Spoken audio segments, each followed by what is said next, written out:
ভুল করেছি, আমি তোমাকে বিয়ে করে ভুল করেছি। আমি শত অবহেলা পেয়েও তার পাশে থাকার আপ্রাণ চেষ্টা খাবো না, করেছি। আমি রোজ রোজ তোমার একই খাবার আমার গলা দিয়ে নাববে না।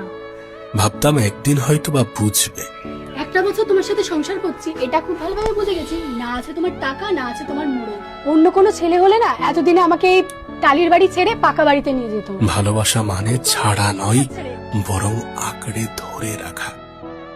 আচ্ছা, তুমি আমার সাথে এই কুড়ে বাড়িতে থাকতে পারবে? হ্যাঁ, তুমি যেমন রাখবে আমি তেমন থাকবো তোমার সাথে। সময় শিখিয়ে দিয়েছে যে সব প্রচেষ্টা মূল্য পায় না, সব সম্পর্ক স্থায়ী হয় না। আমি আর তোমার নেই। কখনো কখনো দূরে সরে যাওয়া মানে নিজেকে বাঁচিয়ে নেয়া। ভালোবাসা যতই গভীর হোক, আত্মসম্মান তার চেয়েও মূল্যবান। কারণ যেখানে নিজের মর্যাদা হারিয়ে যায়, সেখানে ভালোবাসাও ধীরে ধীরে মরে যায়।